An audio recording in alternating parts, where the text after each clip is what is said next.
夢十夜夏目漱石。第八夜。床屋の敷居をまたいだら、白い着物を着て固まっていた三、四人が一度にいらっしゃいと言った。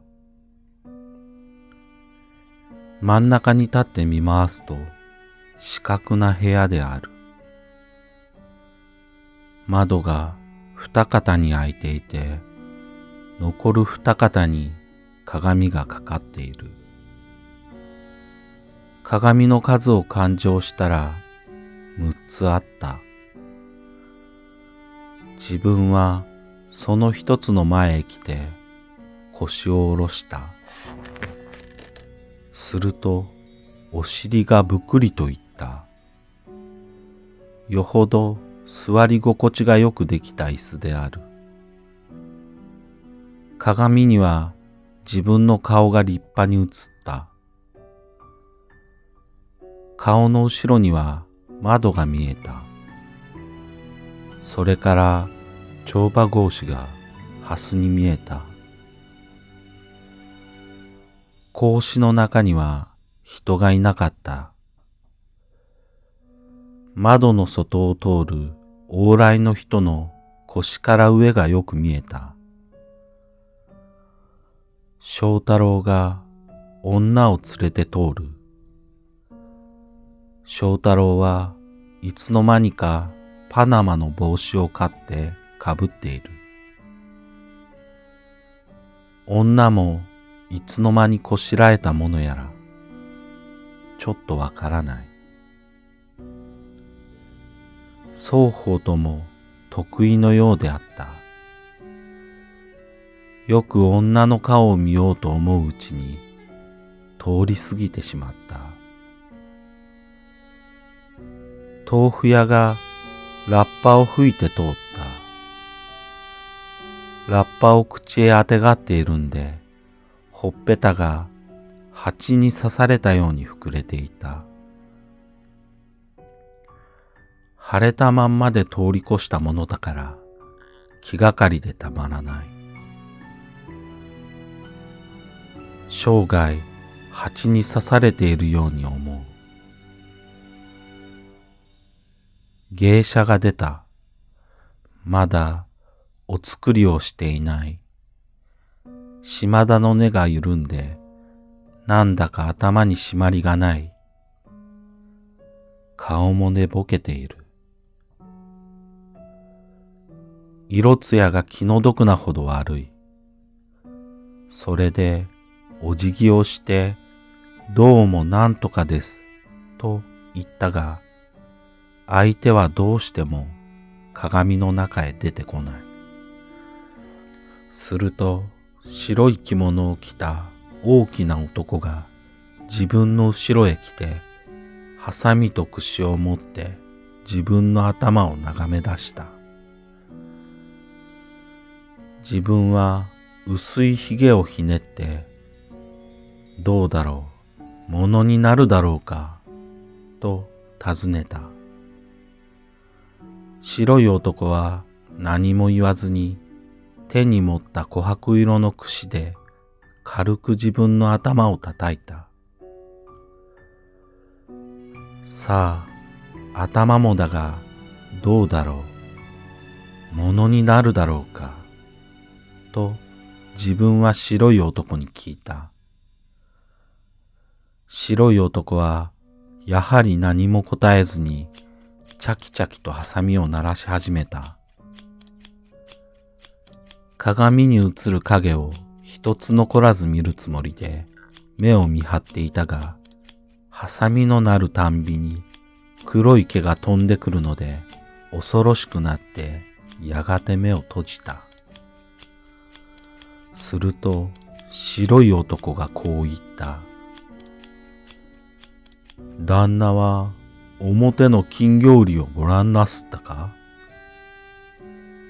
自分は見ないと言った。白い男はそれきりでしきりとハサミを鳴らしていた。すると突然大きな声で危ねえと言ったものがある。はっと目を開けると白い男の袖の下に自転車の輪が見えた。人力の火事棒が見えた。と思うと白い男が両手で自分の頭を押さえてうんと横へ向けた。自転車と人力車はまるで見えなくなった。ハサミの音がチャキチャキする。やがて白い男は自分の横へ回って耳のところを刈り始めた。毛が前の方へ飛ばなくなったから安心して目を開けた。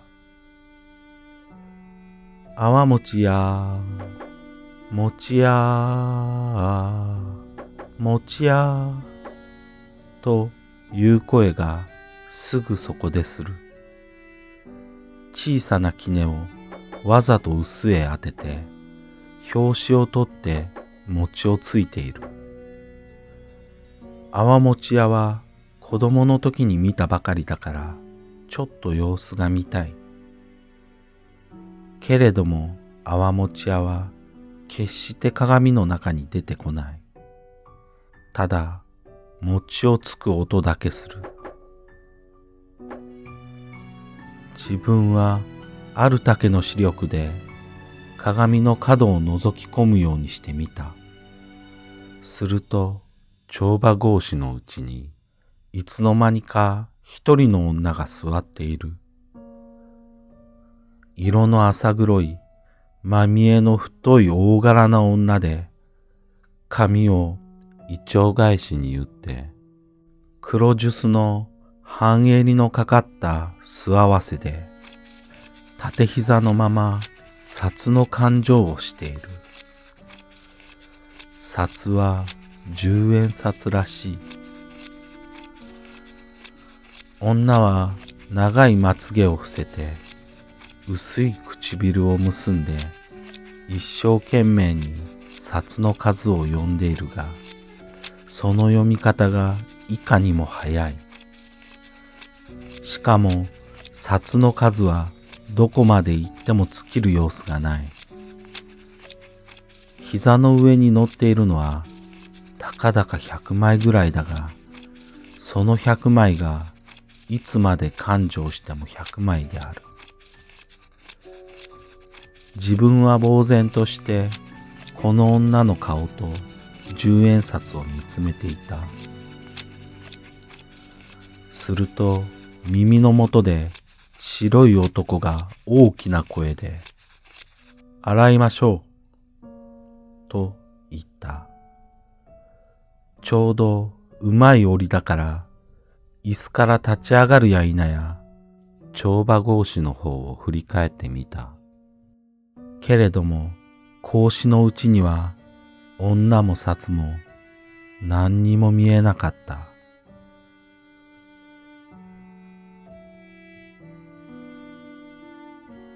台を払って表へ出ると、角口の左側に小判なりの桶が5つばかり並べてあって、その中に赤い金魚や斑入りの金魚や痩せた金魚や太った金魚がたくさん入れてあった。そうして金魚売りがその後ろにいた。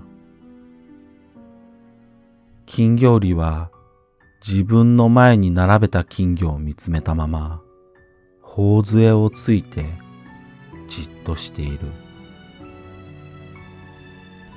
騒がしい往来の活動にはほとんど心をとどめていない。自分はしばらく経ってこの金魚売りを眺めていた。けれども自分が眺めている間、金魚売りはちっとも動かなかった。